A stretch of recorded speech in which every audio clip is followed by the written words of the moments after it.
Olá, bem-vindos a mais uma conversa aprofundada aqui no nosso espaço. Olá, é um prazer estar aqui novamente. Hoje a gente vai mergulhar nas primeiras páginas de um livro fundamental, né? O Evangelho segundo o Espiritismo, do Allan Kardec. Uma obra e tanto. E vamos focar bem na introdução. Estamos usando aqui a tradução do Guilhom Ribeiro, que é, assim, super elogiada, né? Dizem que até o Rui Barbosa ficou impressionado. É verdade, a tradução do Guilhom Ribeiro é um marco. Ele teve uma sensibilidade muito grande para verter o pensamento do Kardec para o português com clareza, com fidelidade. E isso ajuda demais, né? Ajuda muito. E a proposta do livro já faz a gente pensar, né? O Kardec deixa claro, não é um evangelho novo. Não mesmo. A ideia é olhar para as máximas morais de Jesus, mas com as lentes do Espiritismo, e pensar, bom, como isso se aplica na nossa vida, na prática? Exatamente.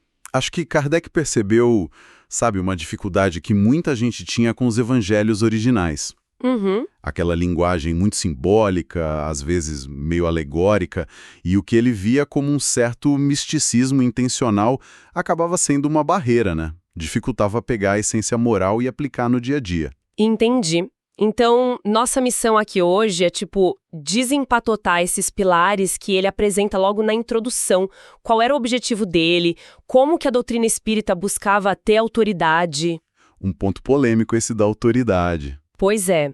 E também dá uma olhada rápida nesse contexto histórico que ele descreve da Judéia na época de Jesus e as conexões que ele faz que são surpreendentes com Sócrates e Platão. Vamos nessa. Vamos... É fundamental entender o ponto de partida do Kardec. O que ele queria com essa obra. Não era só reler, era dar uma chave de leitura focada na moral, para tornar Jesus mais vivo, mais aplicável, sabe? Para qualquer pessoa. Começando então pelo objetivo, que está lá na seção 1. A ideia central, me parece, é pegar esses ensinamentos morais, que estão meio espalhados nos evangelhos, e organizar num lugar só. Quase um código de moral universal. Isso é bem ambicioso, né? Muito ambicioso. Mas acho que ele via uma lacuna. As pessoas admiravam Jesus, a moral dele. Mas, na visão do Kardec, pouca gente entendia de verdade ou conseguia viver aquilo. O jeito como os ensinamentos estavam ali, semeados esparsamente, como ele diz, dificultava. Ele quis sistematizar para facilitar. Por isso, essa coisa de extrair a moral e deixar acessível para todo mundo, não só para quem estudava teologia. E o método dele para fazer isso é interessante. Ele não segue a ordem dos fatos da vida de Jesus, né? Ele agrupa as máximas por assunto. Exato. Por afinidade temática. O foco é facilitar o entendimento. E ele mantém a tradução de Sassi como base, indicando capítulo e versículo. É uma busca por clareza onde ele achava que tinha muita interpretação confusa. O que chama a atenção é essa busca consciente pela clareza e pela aplicabilidade. Kardec não queria só frases bonitas. Ele queria um guia moral prático. Tirar os ensinamentos daquela massa das narrativas, mas sem perder a ligação com Jesus, com o contexto. A ideia era que a moral fosse vivida, não só admirada. Ok, agora vamos para um ponto que, nossa, sempre gera discussão, e até surpresa em quem não conhece a fundo. Como que a doutrina espírita estabelece a sua autoridade? Isso está na seção 2ª, e a resposta do Kardec é bem única, foge do padrão. Aqui a coisa fica realmente interessante. Fica mesmo. Porque Kardec propõe um critério que não é pessoal. A autoridade da doutrina, segundo ele, não vem da opinião do Allan Kardec. Certo. Nem da mensagem de um único espírito, por mais sábio que fosse. A base é o que ele chama de concordância universal do ensino dos espíritos. Controle universal do ensino dos espíritos. Tá, mas o que isso quer dizer na prática? Como funciona? A ideia é a seguinte: a validade de um ensinamento viria da confirmação de que ele foi dado de forma parecida por vários espíritos diferentes. Através de médiuns diferentes, em lugares diferentes do mundo, sem que eles tivessem combinado antes. Essa convergência, que aparece espontaneamente, seria a garantia. Um filtro contra a teoria isolada, fantasia ou até má intenção de algum espírito. Faz sentido, porque ele mesmo alerta sobre a diversidade no mundo espiritual, né? Exato. Kardec era muito pé no chão quanto a isso. Ele dizia, olha, tem espírito de todo tipo comunicando, com níveis diferentes de saber, de moral. Alguns podem ser levianos, orgulhosos, teimosos nas suas ideias, até enganadores. Uhum. Então, uma mensagem isolada, principalmente se não for sobre moral, que ele considerava o ponto principal, tem que ser vista com cuidado. É só a opinião daquele espírito, né? Entendi. Então, essa concordância de vários lugares espontânea é que seria o selo de qualidade, digamos assim. A opinião pessoal, até a do Kardec, fica em segundo plano diante desse tribunal espiritual, dessa opinião universal. Mas isso não deixaria tudo muito lento, muito complicado para definir a doutrina? Olha, essa é uma crítica que pode ser feita sim. A questão da lentidão, da dificuldade de chegar nesse consenso. Mas para o Kardec, aí é que estava a força do método. Ah, é? Por quê? Porque isso protegeria a doutrina de divisões baseadas em personalidades fortes, sabe? De líderes que pudessem desviar o caminho por vaidade ou erro. Garantiria, pelo menos em teoria, uma unidade mais sólida no futuro. Ele até cita o Livro dos Espíritos e o Livro dos Médiuns como prova de que esse controle já estava funcionando. É uma visão bem diferente da autoridade que vem de um profeta único ou de um livro sagrado tido como perfeito e final, né? Totalmente diferente. E olha que interessante. Isso conecta com um desafio nosso hoje em dia, né? Com essa avalanche de informação, de verdades vindo de todo lado. Nossa, verdade. A proposta do Kardec de buscar a concordância, o consenso entre várias fontes independentes como critério, mesmo sendo no campo espiritual, tem um eco em métodos de verificação que a gente usa em outras áreas. Levanta a importância do senso crítico, de comparar informações. Muito atual essa reflexão. Bom, seguindo aqui, na seção 3, Kardec traz as notícias históricas. Ele defende que algumas passagens dos evangelhos, algumas palavras, só fazem sentido se a gente entende como era a sociedade, a religião na Judéia daquela época. É um ponto-chave mesmo. Palavras como samaritanos, publicanos, fariseus, saduceus, essênios, não eram só nomes. Tinham um peso social, político, religioso enorme. Ignorar isso leva a interpretações fora de época ou muito rasas. Vamos ver alguns exemplos que ele dá. Os samaritanos tinham uma briga feia ali com os judeus, né? Uma hostilidade mútua. Profunda. Kardec explica que a raiz era um racha religioso antigo. Os samaritanos tinham seu próprio templo, só aceitavam os 5 primeiros livros da Bíblia. Eram vistos como hereges pelos judeus de Jerusalém. E quando a gente entende essa bronca histórica, a parábola do bom samaritano ganha outra dimensão, né? Com certeza. Jesus escolhia justamente um samaritano como exemplo de amor ao próximo. Aquilo era uma provocação direta para quem o ouvia. Deixava a mensagem muito mais forte. Exato. Outro grupo que era muito mal visto, os publicanos. A má fama não era só porque cobravam impostos para os romanos, o que já era péssimo para os judeus, que viam isso como contra a lei de Deus e símbolo da dominação, mas também porque muitas vezes eram corruptos, exploravam o povo para enriquecer. O termo publicano, como o texto mostra, virou quase um palavrão. Sinônimo de pecador, gente de má vida, alguém para se evitar.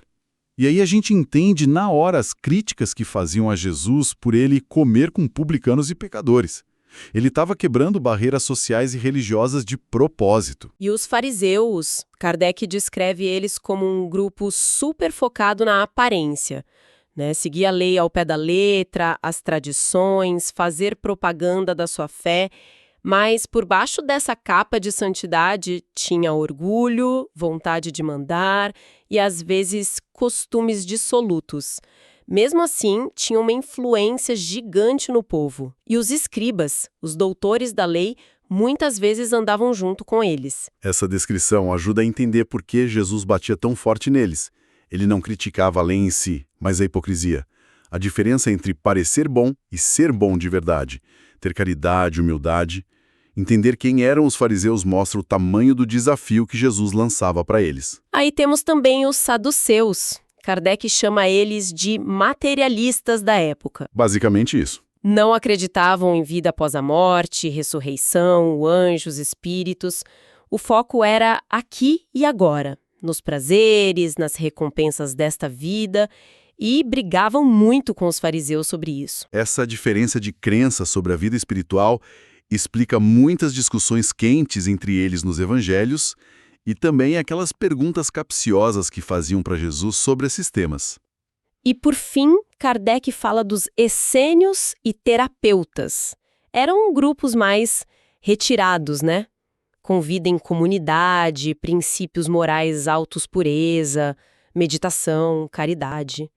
Bem parecido com os primeiros cristãos em alguns aspectos. Eles ficavam mais na deles, fora das brigas das outras seitas. Kardec até levanta a hipótese de Jesus ter tido contato com eles, pela sintonia de ideias. Mas ele é cuidadoso, diz que não tem prova histórica disso. O ponto principal, ao falar de todos esses grupos, é montar um retrato vivo daquela sociedade, com todas as suas tensões. Esse cenário, como Kardec argumenta, é vital para entender Jesus de forma mais profunda, menos ingênua. E essa busca por contexto, por raízes, leva a gente direto para a seção 4ª, que é talvez uma das mais instigantes dessa introdução. Sócrates e Platão como precursores da ideia cristã e até do espiritismo. A afirmação é forte. Conceitos-chave já estavam lá séculos antes na Grécia. É uma conexão intelectual fascinante que o Kardec estabelece ali. Não é só para mostrar a erudição, sabe? Ele está argumentando que certas verdades espirituais e morais são antigas, são universais. E, fazendo isso, ele coloca o espiritismo não como algo que surgiu do nada no século XIX, mas como parte de uma longa tradição de pensamento, de busca por respostas para os mesmos mistérios da vida. Os paralelos que ele traça entre Sócrates e Jesus são impressionantes. Nenhum dos dois escreveu nada, né? O que sabemos vem dos discípulos, Platão para Sócrates, os evangelistas para Jesus. Exato. Os dois foram acusados de coisas parecidas: corromper o povo, desafiar as crenças, enfrentar os poderosos e hipócritas do seu tempo. E os dois tiveram mortes trágicas impostas pela sociedade que eles questionaram. E o principal, os dois colocaram a ênfase na busca da virtude interior, da verdade, da coerência entre pensar e agir contra a simples aparência. Essa comparação inicial já cria um terreno comum muito forte, antes mesmo de entrar nos detalhes da doutrina. E quando Kardec resume os pontos principais da doutrina de Sócrates e Platão, aí a sintonia com o cristianismo e o espiritismo fica muito clara.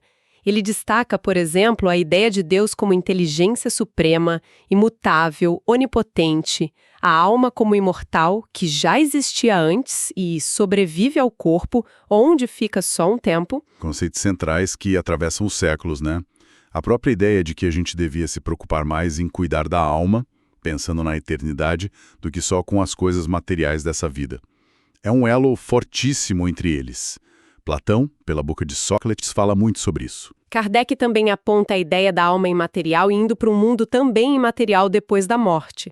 Platão muitas vezes descreve o corpo como um obstáculo, uma prisão para a alma, e que a filosofia, a busca pela sabedoria e pela virtude, é o caminho para se libertar. Essa valorização do espírito sobre a matéria, essa visão de que a realidade de verdade não é a que a gente vê com os olhos, é outro pilar comum. A filosofia platônica é um convite constante a olhar além do material.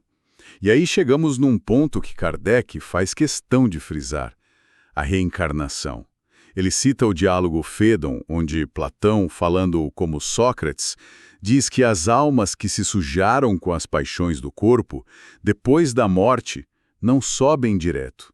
Elas ficam vagando, presas aos desejos daqui, até que sejam de novo ligadas a um corpo. E, importante, ele diferencia essas almas das que se purificaram pela filosofia. Essas sim iriam para um lugar divino.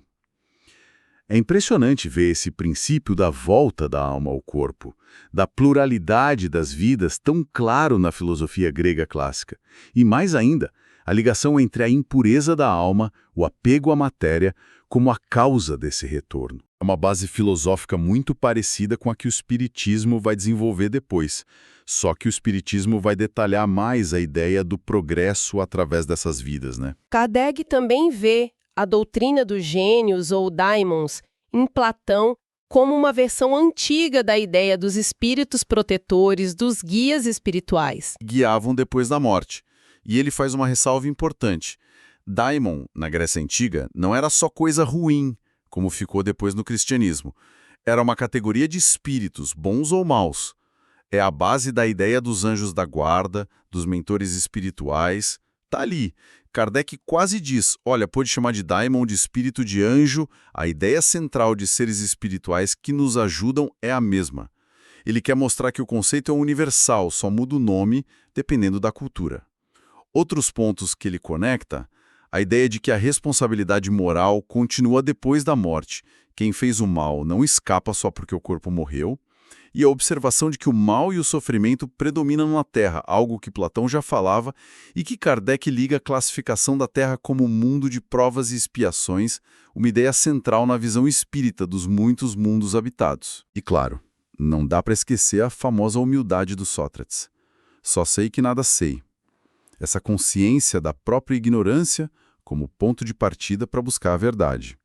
É uma atitude chave, tanto para o filósofo quanto para quem busca evoluir espiritualmente, nessas visões de mundo. Então, no fim das contas, o que Kardec parece dizer nessa introdução é que as grandes perguntas sobre alma, Deus, sentido da vida, moral, vida após a morte, não são de uma religião só ou de uma época só. Elas estão aí na história do pensamento humano. Ao fazer essa ponte com Sócrates e Platão, ele coloca o espiritismo nessa longa busca da humanidade por sentido, por transcendência, como uma etapa mais recente e, para ele, mais clara dessa jornada. Exatamente isso.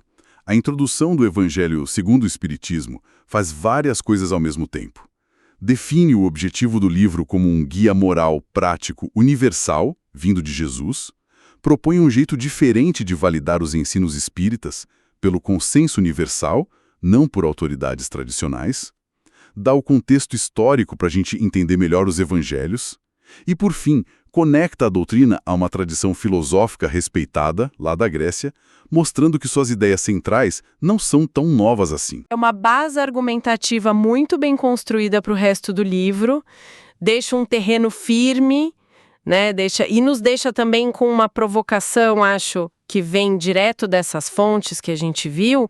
A introdução valoriza métodos para buscar o conhecimento, analisar o contexto histórico, seja da Judéia, da Grécia, e buscar validação na concordância de várias fontes, o tal controle universal. A questão que fica para a gente pensar é, no nosso mundo de hoje, cheio de informação, opinião para todo lado, narrativas brigando entre si, como é que a gente pode usar esses mesmos princípios, o rigor de olhar o contexto, a busca por convergência entre fontes diferentes, para construir um entendimento mais sólido, mais crítico, sobre as ideias e crenças que formam a nossa visão de mundo? Excelente questão para a gente levar. Foi uma análise densa, mas muito rica, desses fundamentos que o Kardec colocou na introdução. Obrigada a todos pela companhia nessa exploração. Até a próxima!